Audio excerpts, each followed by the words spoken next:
बिस्मिल्लाहिर्रहमानिर्रहीम। सूरह अल-बकरा, आयत 47 से 59। बनी इसराइल पर इनामात, नाफरमानियां और सबक। आयत दर आयत हिंदी तर्जुमा। ए बनी इसराइल, मेरी उस नेमत को याद करो जो मैंने तुम पर इनाम की, और यह कि मैंने तुम्हें जहानों पर फजीलत दी। और उस दिन से डरो जब कोई जान किसी के काम न आएगी, न सिफारिश कबूल होगी, न बदला लिया जाएगा, और न ही उनकी मदद की जाएगी। और याद करो जब हमने तुम्हें फिरौन वालों से निजात दी। वे तुम्हें बुरा अजाब देते थे, तुम्हारे बेटों को कत्ल करते और तुम्हारी औरतों को जिंदा छोड़ देते थे। और इसमें तुम्हारे रब की तरफ से बड़ी आजमाइश थी। और याद करो जब हमने तुम्हारे लिए समुंदर को चीर दिया, फिर तुम्हें बचा लिया और फिरौन वालों को डुबो दिया जबकि तुम देख रहे थे। और याद करो जब हमने मूसा से 40 रातों का वादा किया, फिर तुमने उनके बाद बछड़े को माबूद बना लिया और तुम जालिम ठहरे। फिर इसके बाद भी हमने तुम्हें माफ कर दिया ताकि तुम शुक्र अदा करो। और याद करो जब हमने मूसा को किताब और फुरकान अता किया ताकि तुम हिदायत पाओ।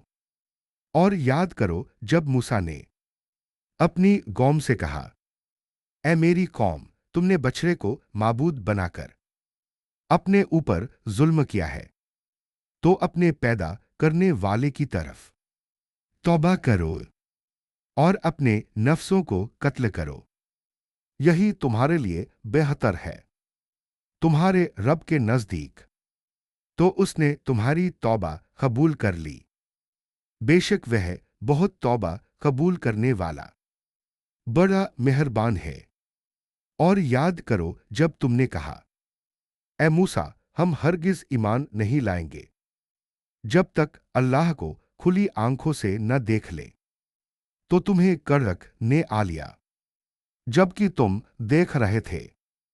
फिर हमने तुम्हें मौत के बाद जिंदा किया ताकि तुम शुक्र करो। और हमने तुम पर बादल का साया किया और तुम पर मन्ने और सलवा उतारा। खाओ हमारी दी हुई पाक रोजी में से। और उन्होंने हमारा कुछ नहीं बिगाड़ा, बल्कि अपने ही ऊपर जुल्म करते रहे।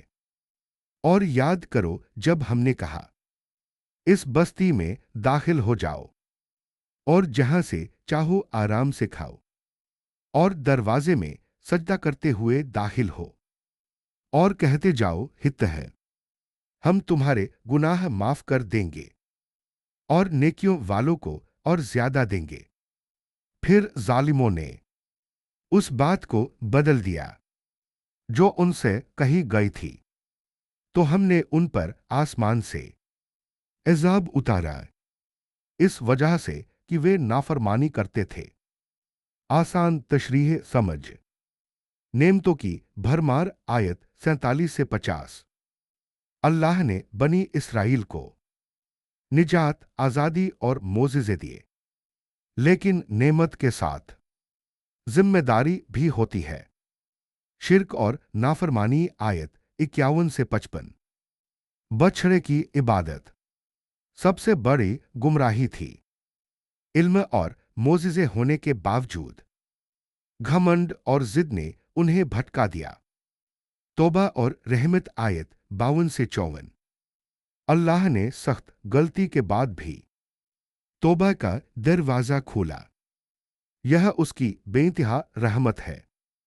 नाशुक्री का अंजाम, आयत 56 से 59। नेमतों के बावजूद नाशुक्री और हुक्म बदलना अजाब का सबब बना। इन आयतों से अहम सीख, नेमत पर शुक्र जरूरी है। मोज़िज़े भी बिना ईमान बेकार है। शिर्क सबसे बड़ा जुल्म है। तौबा से बड़ा कोई दरवाजा नहीं। नाफरमानी का अंजाम सख्त होता है।